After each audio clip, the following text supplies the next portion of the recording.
Hi, I'm Jan Doyle. Welcome to Classroom Connections. Today's guest is truly iconic. He's not only known in Connecticut, he's not only known in the United States, he's worldwide famous. And I'm thrilled to have him on the show. As you can see, his books are all around me. He's noted for Love, Medicine, and Miracles, Peace, Love, and Learning, How to Live Between Office Visits, and he's also written children's books. Bernie Siegel, welcome to the show. Thank you. My pleasure. I'm so happy to have you here. I'm so happy. And the reason I spoke with you originally is about this book, Buddy's Candle.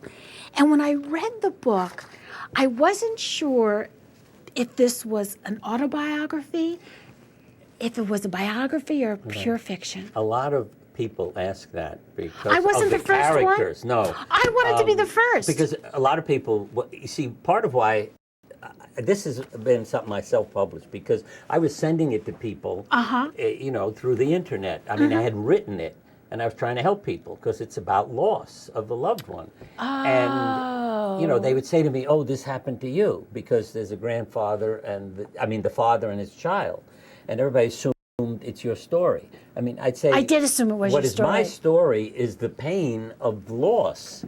I mean, what it really came from is my feelings after my father died. See, you've got a black shirt on, all right?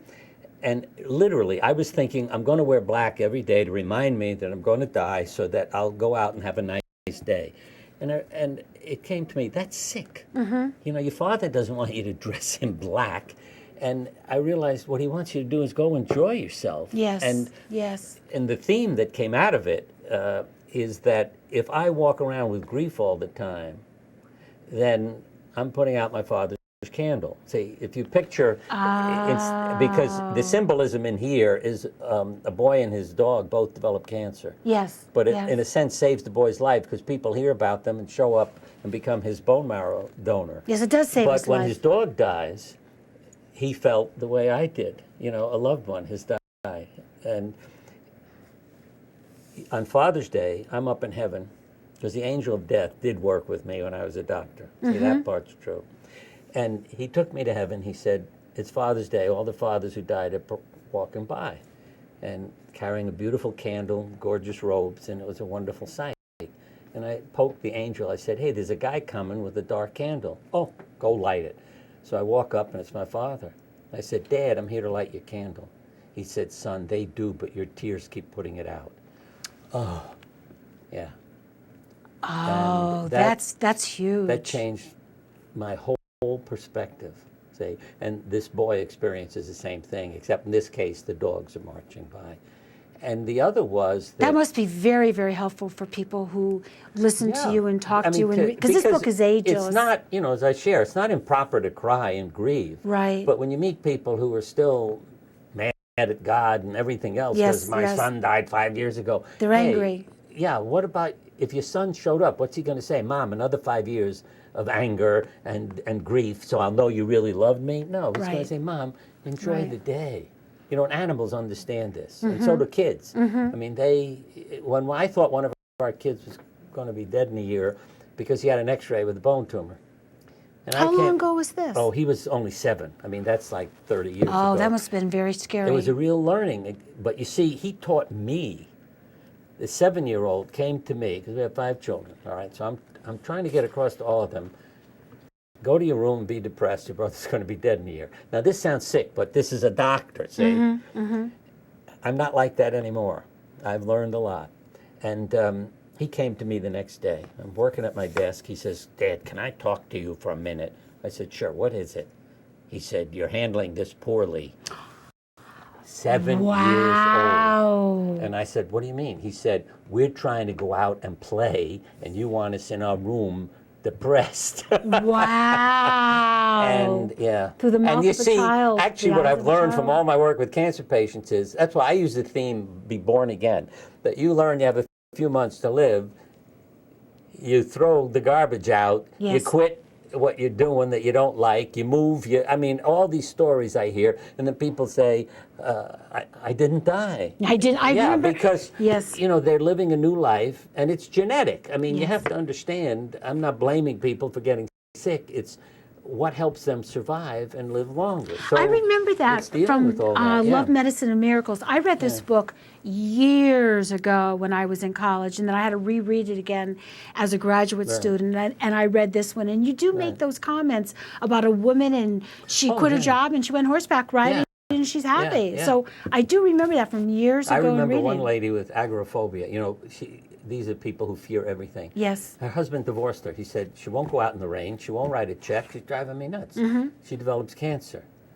A few months later, I get a phone call from my kids. My mother's white water rafting. You're worried about her. I mean, you know, so it was very therapeutic to say, oh, I'm going to die. What the hell's the point of being afraid anymore? Yeah. Yes, that is very, very interesting. Oh, but the other Go point ahead. I wanted to make was, you see, just as we're talking about life and death, that everybody's life is a candle. See, that was the other point. The angel of death says, come here, I want to show you something.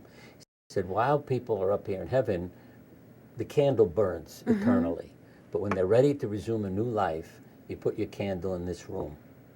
And I look in the room, and there are little candles, there are big candles. So I said, oh, these are the kids and these are the old people. He said, no, some of these are kids and some of these are old people.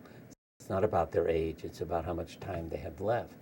And that's something I think we all need to sense. It's like you're born with a certain number of heartbeats.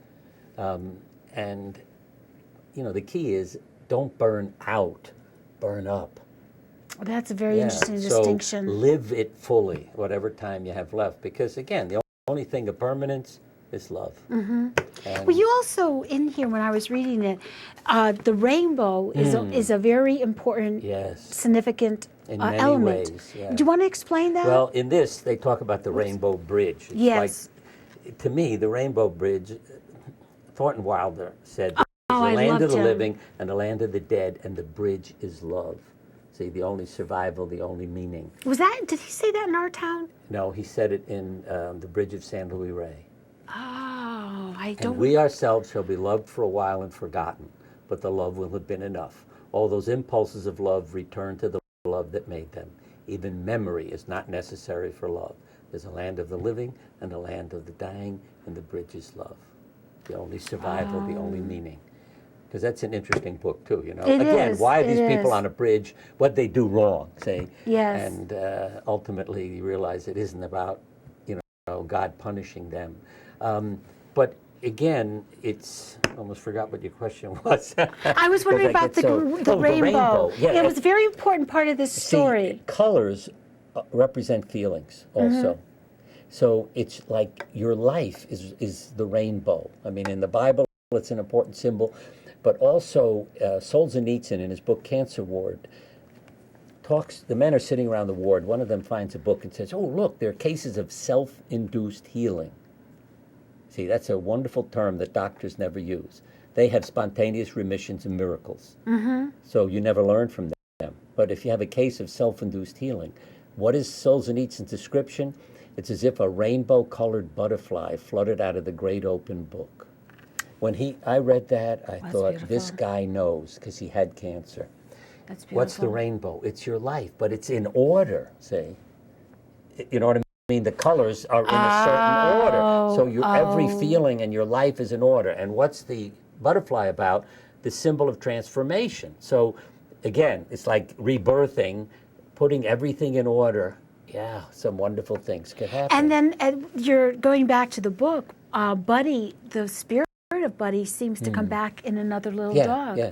And they were like, they knew each other immediately. Right. And I don't think that's crazy. I have to add, you know, whatever people may think of me, but I think People the love you, reason- Bernie. Well, I love you. let's say I'm not normal, which is a good Okay. sign, all right? Because Jung said, you know, only those who feel inadequate want to be normal. So I don't worry about being normal. Oh, thank God. Thank God.